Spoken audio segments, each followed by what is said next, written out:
E aí, pessoal, tudo bem? Vim aqui resolver mais algumas questões que vocês me pediram lá no grupo de reforço do TJ. E a questão de hoje é essa aqui, ó. A quantidade de anagramas da palavra saudade, nos quais todas as vogais estejam juntas, é igual a... Bem, então a gente tem que ver quantos anagramas da palavra saudade a gente consegue formar. Então vamos dar uma analisada na palavra saudade. Quantas vogais a gente tem? A gente tem 1, 2, 3, 4 vogais.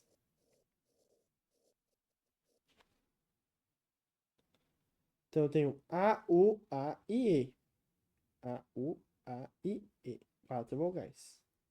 Dois As,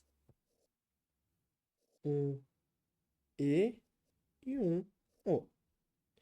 Depois eu tenho um S, um D e um D, né? Três consoantes.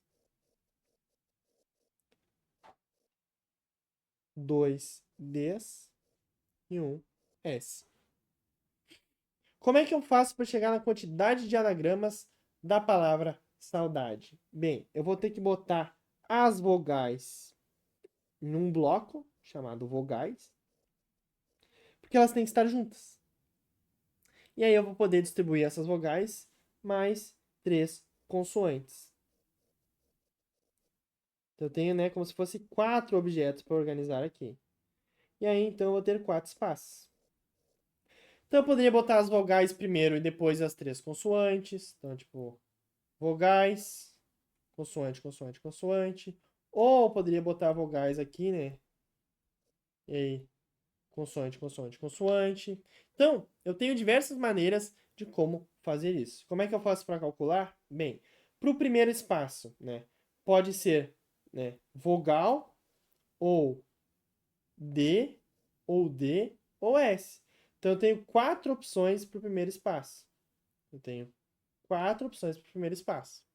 Que é o quê? Ou as vogais, ou uma das três consoantes. Depois, eu teria 3 opções, né?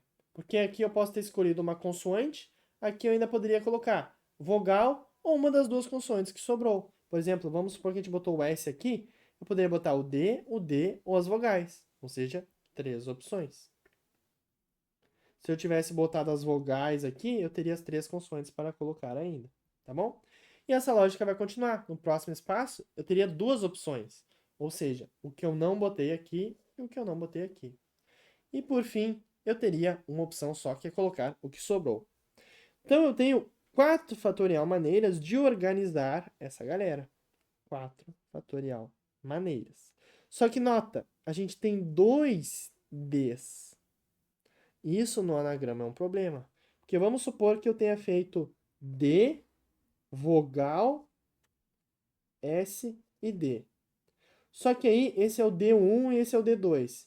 Se eu colocar o D2 primeiro, e aqui vogal, aqui S e aqui o D1, parece diferente, mas não deixa de ser a mesma coisa, que é um D, um V, um S, um D.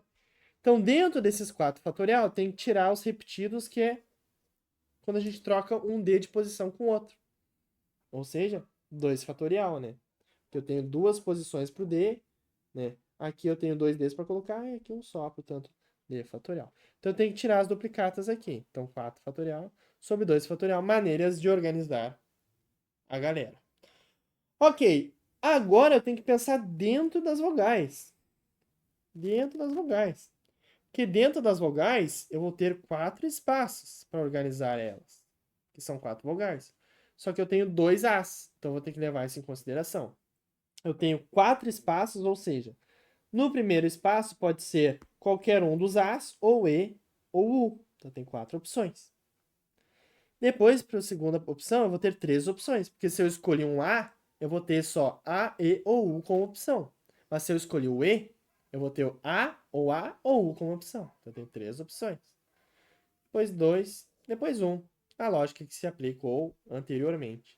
Então eu tenho 4 fatorial. Só que eu tenho que lembrar que tem uma chance de eu ter formado A, E, U, A e A, E, U, A. Só que aqui era um A1 e aqui era um A2, aqui era um A2 e aqui era um A1. Mas isso não deixa de ser A, E, U, A. Então, eu estou contando duplicado toda vez que eu troco A de lugar com A. Então, eu vou ter que dividir por 2 fatorial.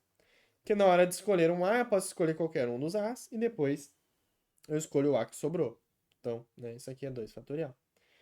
Então, eu tenho 4 fatorial sobre 2 fatorial vezes 4 fatorial sobre 2 fatorial. Agora, basta eu realizar esse cálculo. 4 fatorial é o quê? 4 vezes 3 vezes 2 vezes 1, vezes 4 vezes 3 vezes 2 vezes 1. Isso dividido por quê? Por 2 fatorial, 2 vezes 1, vezes 2 vezes 1. Então, o 1 eu multiplicar, né, não muda nada. Então, posso cortar o 1. Se eu vou multiplicar por 2 e dividir por 2, né, é a mesma coisa que eu não fazer nada. Então, eu posso cortar o 2 com 2 e o 2 com 2. Então, o que que eu tenho aqui, na verdade, é um 4 vezes 3 vezes 4 vezes 3. Então, eu poderia fazer, né, 4 vezes 3, né, dá 12 vezes 12. E 12 vezes 12 dá 144. Portanto, a resposta final dessa questão é a letra B. Beleza, pessoal? Espero que vocês tenham gostado e vejo vocês em um próximo vídeo.